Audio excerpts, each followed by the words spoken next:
Well, I appreciate it, and my thoughts tonight are really kind of strange. I'm usually a person with a lot of words and a lack for none, and I'm very humbled to be included in the Hall of Fame, and it's a super thing.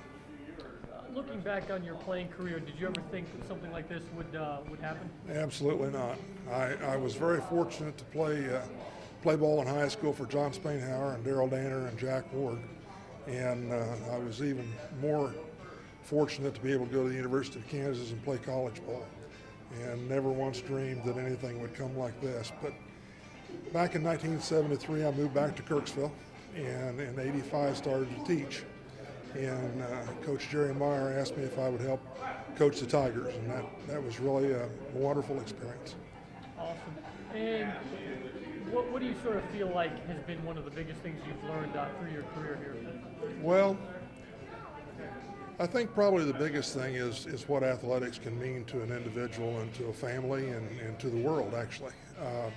The Olympics is a good example of that, in that whatever's going on in the world for the most part is set aside, and those athletic endeavors then are taken on, and there's no ill feelings between athletes and so on and what have you. They just try to do the best they can. And I think that this holds true even down to Kirksville, Missouri. An athlete in Kirksville can wish for himself or herself and aspire to do great things, and through athleticism and through a desire in the heart and so on, they can take that to great heights. Well, thank you for that, and it's a great honor to be chosen, and I like to say we because of all the coaches and the players that I had as we came through the system made a great impact on my life, and hopefully I made some type of impact on the players and the coaches that coached underneath me. Speaking of that, I understand you coached with Mr. Gooch too. Kind of how neat is that both of you are going in tonight? Well, it's kind of neat because he was on the staff for a number of years, and we got along and we knew each other. And when you coach with someone and they get an honor as a player, and before me, but it's really nice to know that one of my assistant coaches and a player of KHS made it in the Hall of Fame at the same time. During your career, did you ever think that this would be an accomplishment that you would achieve? No, not really. John Spainhour was here for a number of years. He had a great record.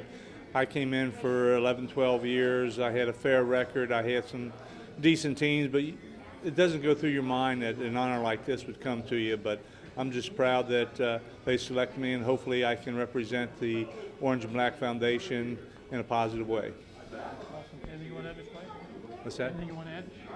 I'd just like to thank the Orange and Black, the community of Kirksville, the school district, school board for giving me an opportunity to be here and work with the young men that we've had go through the school system.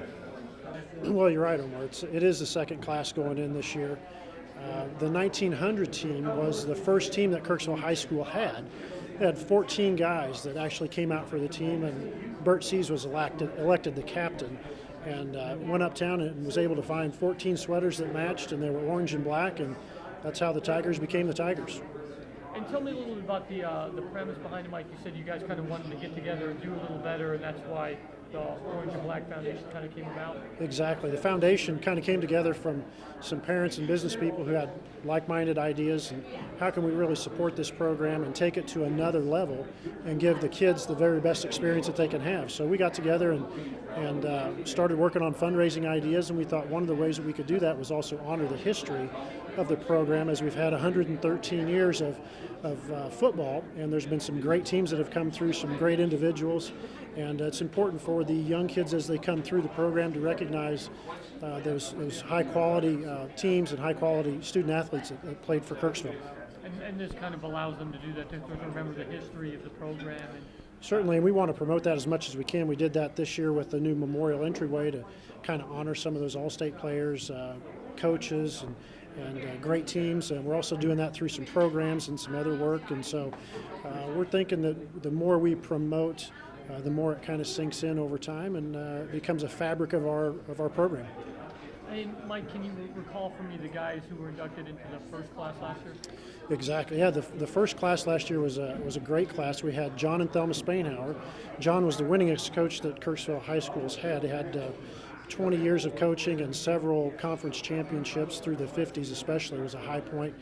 We had Gary Grossnickel, who played for the University of Missouri, was an all Big 8 defensive back there. We had Red Silvera, who was a high-quality athlete at not only Kirksville, but also played at Northeast Missouri State, Truman State, as it is now. And he's a member of their Hall of Fame down there. So great class and really special people to have going in as our inaugural induction class. Last question, Mike. What for you is like the funnest part about this, or what do you enjoy the most about putting on this like dinner? Well, it's nice to get players and families from years past together with families and players of the current, and just share stories. Kind of tell folks what it was like then, what it's like now, and bring everybody together so we can try to elevate this program to a higher level where we're competitive at a very high level every year. Anything you want to add? I don't think so. Awesome. Good. That was